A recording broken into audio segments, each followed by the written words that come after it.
السلام عليكم ورحمة الله وبركاته. الحمد لله والشكر لله والصلاة والسلام على نبي الله أما بعد. নাহু সরফ আরবি ভাষা কোর্সের সম্মানিত সদস্যবৃন্দ, ইনশাআল্লাহ আজকে থেকে আমরা সরফ ক্লাস অংশগ্রহণ করব। এতদিন আমরা যে ক্লাসগুলোতে অংশগ্রহণ করেছিলাম সবগুলো ছিল নাহু সংক্রান্ত। আরবি ভাষার যে গ্রামার, আরবি গ্রামার এটা দুই ভাগে বিভক্ত। একটাকে বলে ইলমুস সরফ আর একটিকে বলে ইলমুন নাহু। ইলমুস সরফ মানে হচ্ছে শব্দ প্রকরণ। কেমন, এই দুইটা আমরা একটু লিখি। আরবি গ্রামার, কাওয়াইদুল লুগাতিল আরবিয়্যা, কাওয়াইদুল লুগাতিল আরবিয়্যা, বা এটার বাংলা হচ্ছে আরবি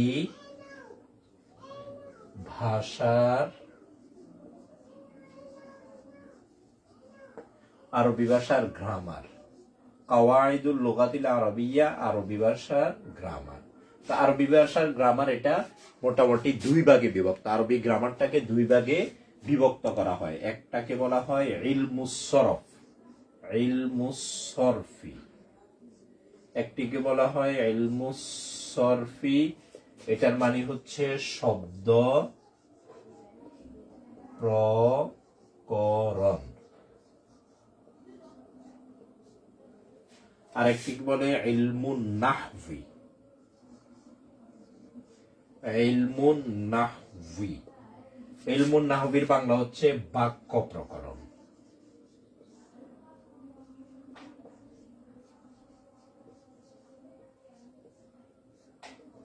তাহলে এই মোটামুটি আমরা এই দুইটি শব্দ আমাদের মনে রাখা খুবই দরকার। একটি হচ্ছে আরবি ভাষার যে গ্রামার, কাওয়াইদুল লুগাতিল আরবিয়্যা, আরবি ভাষার গ্রামার। আর লোগা মানে ভাষা, আর আরবিয়্যা মানে আরবি, আরবি ভাষার কাওয়াইদ মানে কি গ্রামার। আরবি ভাষার গ্রামার হচ্ছে দুই ভাগে বিভক্ত, ইলমুস সরফি, ইলমুন নাহভি। ইলমুস সরফি, ইলমুন নাহভি। কেমন, ইলমুস সরফ শব্দের অর্থ হচ্ছে শব্দ প্রকরণ, এটা হচ্ছে শব্দ নিয়ে আলোচনা করে। আর ইলমুন নাহভি অর্থ হচ্ছে বাক্য প্রকরণ, এটা হচ্ছে বাক্য নিয়ে আলোচনা করে। প্রথম হচ্ছে কি শব্দ, পরে হচ্ছে কি বাক্য। তাহলে ইলমুস সরফ হচ্ছে আগে, ইলমুন নাহভি হচ্ছে কি পরে। তবে আমরা ইলমুন নাহু নিয়ে আলোচনা করে ফেলছি বাক্য প্রকরণ নিয়ে, এখন আমরা ইলমুস সরফ শব্দ প্রকরণ নিয়ে আলোচনা করব। কেমন, আমি একটি শব্দ লিখি, এখানে একটা শব্দ লিখি যে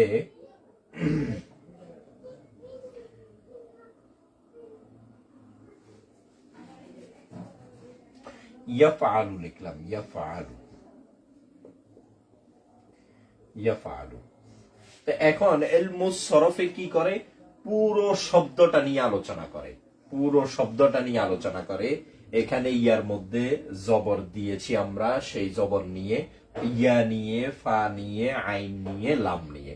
এখানে যে চারটি হরফ রয়েছে ইয়া, ফা, আইন, লাম, এই চারটি হরফ নিয়ে ইলমুস সরফে আলোচনা করা হয়। এটা শব্দ প্রকরণ, পুরো শব্দটি নিয়ে কি করা হয়, আলোচনা করা হয় ইলমুস সরফে।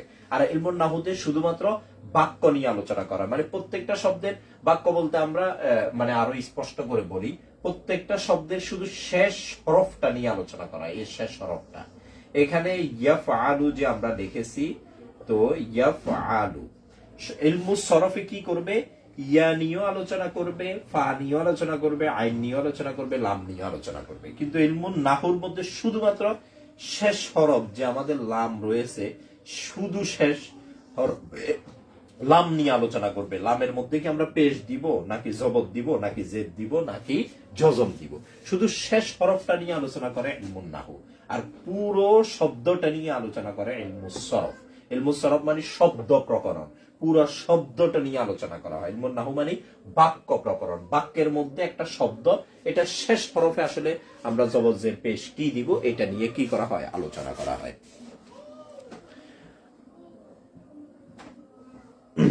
তো এই বিষয়টা আমাদের স্পষ্ট হওয়া দরকার। কাওয়াইদুল লুগাতিল আরবিয়্যা, আরবি ভাষার গ্রামার হচ্ছে প্রথমত দুই ভাগে বিভক্ত, ইলমুস সরফি, ইলমুন নাহভি।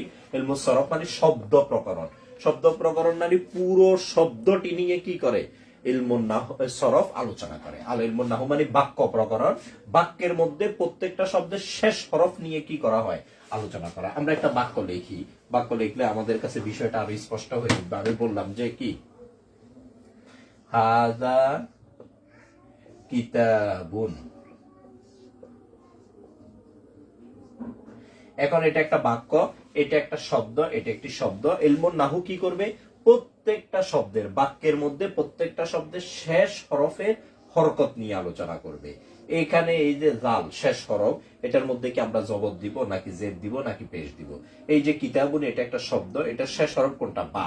এই বার মধ্যে কি আমরা দুই জবর দিব নাকি দুই জেদ দিব নাকি দুই পেশ দিব নাকি এক জবর দিব নাকি এক জবর জেদ নাকি এক পেশ, মানে কি দিব, শেষ হরফের হরকতটা কি হবে, এটা নিয়ে আলোচনা করে কি নাহু।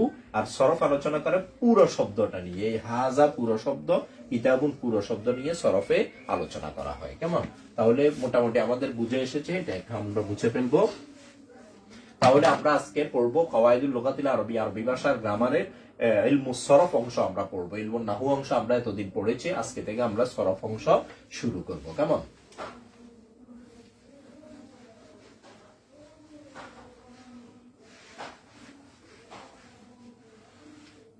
তো ইলমুস সরফে আমাদের মানে আমাদের যে বিষয়টা চলে আসে ইলমুস সরফ বলতে, সেটা হচ্ছে কি সিগা, মানে সিগার বিষয়টা চলে আসে ইলমুস সরফে।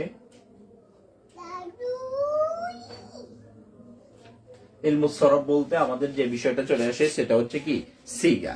তো সিগা বললে আমরা মানে একবার শুরু থেকে পড়া শুরু করতে হবে।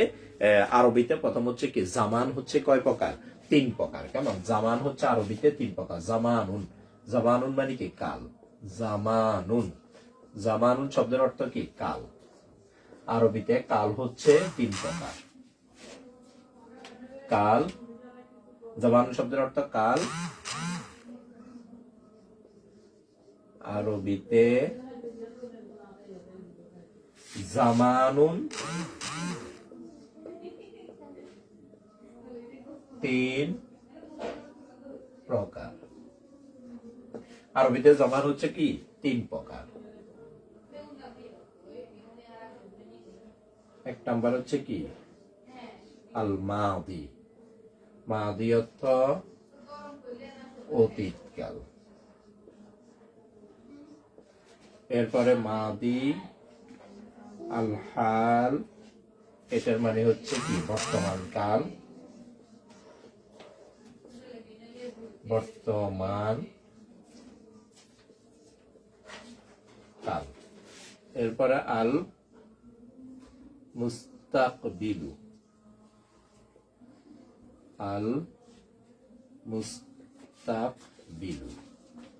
আল হালু আল মাদি। আল মুস্তাকবিল অর্থ ভবিষ্যৎকাল।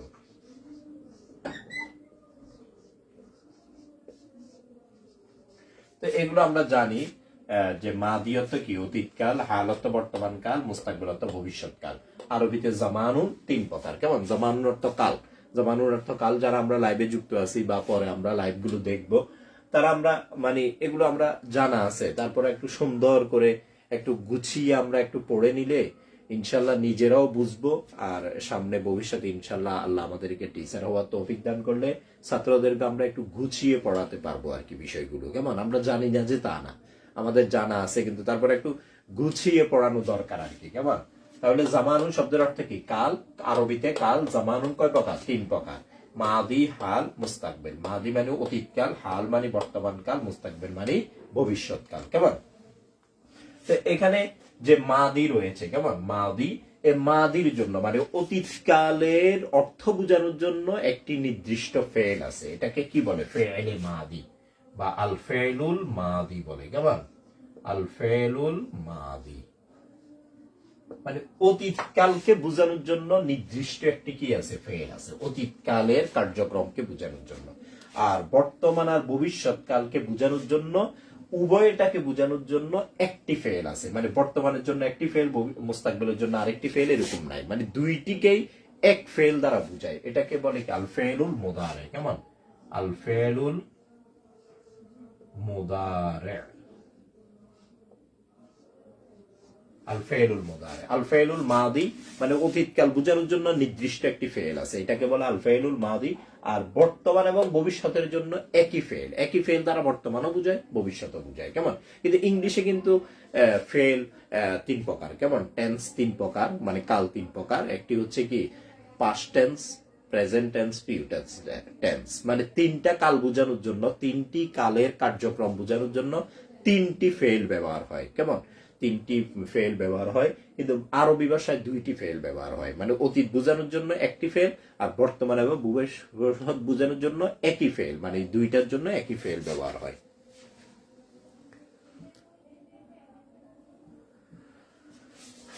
তাহলে আমরা এটা মনে রাখবো যে মাদি, হাল, মুস্তাকবেল, আরবিতে জামানুন বা কাল হচ্ছে তিন প্রকার, মাদি, হাল, মুস্তাকবেল। মাদি বোঝানোর জন্য, অতীতকাল বোঝানোর জন্য ফেল একটি, সেটি হচ্ছে কি আল ফেলুল মাদি, আল ফেলুল মাদি এটাকে বলি। আর বর্তমান এবং ভবিষ্যৎকে বোঝানোর জন্য, উভয় এটাকে বোঝানোর জন্য একই ফেল ব্যবহার হয়, এটার নাম হচ্ছে আল ফেলুল মুদারে, আল ফেলুল মাদি, আল ফেলুল মুদারে, আল ফেলুল মাদি, আল ফেলুল মুদারে। তাহলে আজকে আমরা প্রথম যেটা নিয়ে আলোচনা শুরু করব সেটা হচ্ছে আল ফেলুল মাদি। আল ফেলুল মাদি নিয়ে আমরা শুরু করব। ফেলে মাদি, ফেলে মাদি আবার আমরা জানি যে 6 প্রকার, মোটামুটি আমরা প্রকারগুলো পরে করব। আজকে প্রথমটা ইসবাত ফেলে মাদি মুতলাক মারুফ, এটা দিয়ে আমরা কি করব? শুরু করব। তাহলে এটা আমরা মনে রাখবো, মাদি ও জামান হচ্ছে তিন প্রকার, মাদি, হাল, মুস্তাকবেল। মাদির জন্য ব্যবহার হয় আল ফেলুল মাদি, হাল আর মুস্তাকবেলের জন্য ব্যবহার হয় আল ফেলুল মুদারে, আল ফেলুল মুদারে। কেমন? তাহলে আল ফেলুল মুদারে অর্থ কি দাঁড়াইলো? বর্তমান বা ভবিষ্যৎকাল। আল ফেলুল মুদারে অর্থ বর্তমান বা ভবিষ্যৎকাল। কেমন? আল ফেলুল মাদি অর্থ কি? অতীতকাল, অতীত কালীন ক্রিয়া। ফেল অর্থ ক্রিয়া, অতীতকালীন ক্রিয়া। আর ফেলুল মুদারে অর্থ বর্তমান বা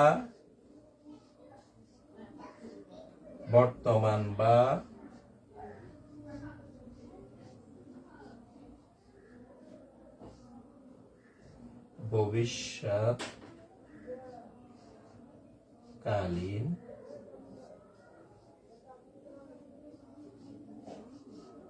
ক্রিয়া। তাহলে আল ফেলুল মাদি অর্থ অতীতকালীন ক্রিয়া, অতীতকালীন ক্রিয়া। আল ফেলুল মাদি অর্থ অতীতকালীন ক্রিয়া, আল ফেলুল মুদারে অর্থ বর্তমান বা ভবিষ্যৎকালীন ক্রিয়া। মানে এটাতে বর্তমানেও আছে, ভবিষ্যৎও আছে। এটা দ্বারা বর্তমানও বুঝাবে, ভবিষ্যৎও বুঝাবে, আর এটা দ্বারা শুধু অতীতকাল বুঝাবে। কেমন? তাহলে এরপরে আমরা প্রথমটা থেকে শুরু করে দিই ইনশাল্লাহ।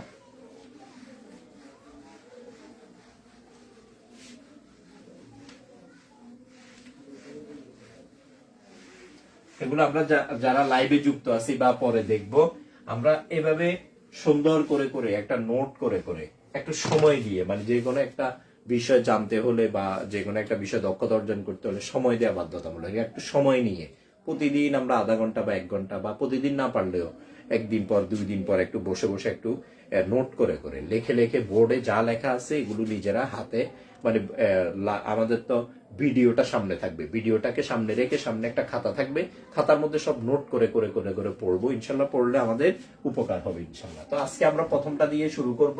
প্রথমটা হচ্ছে কি, এখানে কয়েকটা মানে আমি আজকে মানে আগে একটু পড়ানোর আগে টার্ম গুলো একটু লিখে ফেলি। কেমন? টার্ম গুলো একটু লিখে ফেলি। টার্ম গুলো না জানলে ওয়াহিদ, ওয়াহিদ, তারপর ওয়াহিদ শব্দের অর্থ কি? এক বছর।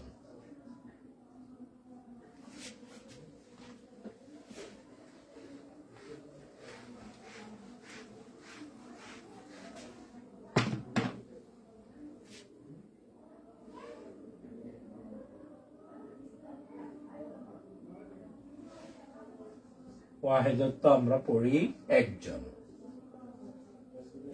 তারপরে মুফরাদ মানিও কি? একজন। মুফরাদ, মুফরাদ মানিও একজন। তারপরে তাসনিয়া, তাসনিয়া, তাসনিয়া, তাসনিয়া মানে দুইজন। তারপরে মুসান্না মানিও দুইজন। মুসান্না, মুসান্না, মুসান্না, মুসান্না মানিও কয়জন? দুইজন। এগুলো যদি আমাদের জানা না থাকে তাহলে আমাদের সিগাগুলো বোঝা আমাদের জন্য কঠিন হবে। জম শব্দের অর্থ হচ্ছে কি? সকল। জমা শব্দের অর্থ সকল, এগুলো আমরা মুখস্থ করে ফেলবো। ওয়াহিদ মানে একজন, মুফরাদ মানে একজন। যেমন ওয়াহিদ মানে এক বচন, এক বচন মানে একজন আর কি। ওয়াহিদ মানে একজন, মুফরাদ মানে একজন, তাসনিয়া মানে দুইজন, মুসান্না মানে দুইজন, জমা মানে কি সকল। এরপরে আমাদের রয়েছে কি, এই পাশে আমরা আরো লিখি গায়েব। গায়েব লেখার আগে আমরা মুজাক্কার মুয়ান্নাস গুলো লিখে ফেলি। মুজাক্কার, মুজাক্কার শব্দের অর্থ হচ্ছে কি পুরুষ।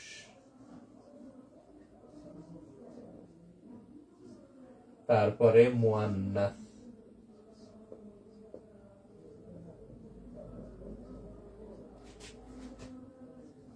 মহিলা। কেমন?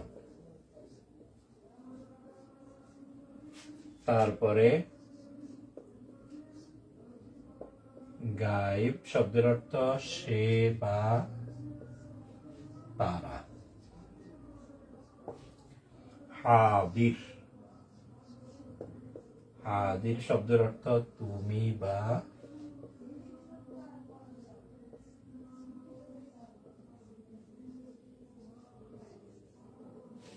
তোমরা। মুতাকাল্লিম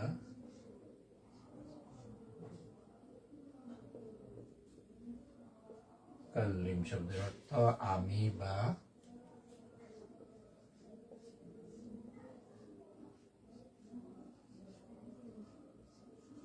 তাহলে এগুলো একটা আমাদের আগে মুখস্থ করে ফেলতে হবে। কেমন?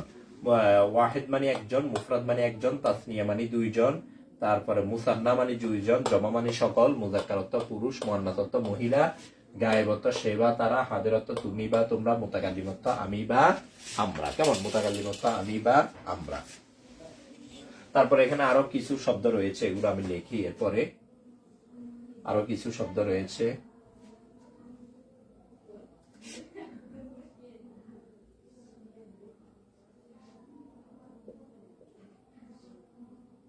ইসবাত, ইসবাত শব্দের অর্থ হচ্ছে হ্যাঁ বাচক।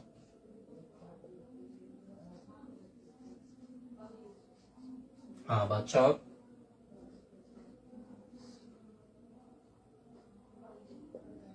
মুসবাত, মুসবাত শব্দের অর্থ হ্যাঁ বাচক, মানে ইসবাত বা মুসবাত যাই থাকুক এই শব্দের অর্থ হচ্ছে হ্যাঁ বাচক।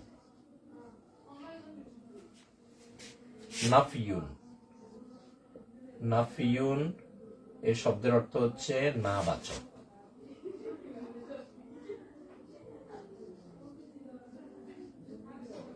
অথবা মাঝে মধ্যে নাফিউনের জায়গায় আমরা মাঝে মধ্যে কোনো কোনো বইতে দেখবো মানফিউন। কেমন? মানফিউন, মানফিউন শব্দের অর্থ কি না বাচক, না বাচক। এরপর আরো কিছু শব্দ রয়েছে মারুফ। কেমন? এদিকে লিখি মারুফ। মারুফ শব্দের অর্থ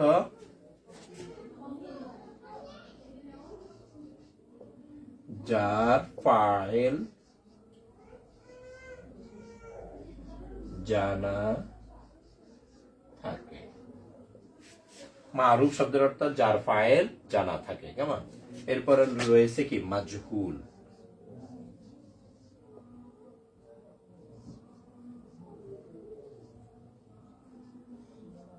যার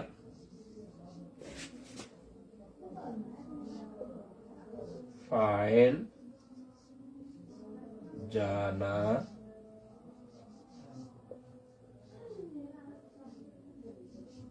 থাকে না। তো এগুলো একটু আমরা দেখি, মানে পুরো সবগুলো এগুলো আমাদের মুখস্থ করতে হবে। এগুলো হচ্ছে একসাথে, এই দুইটা একসাথে।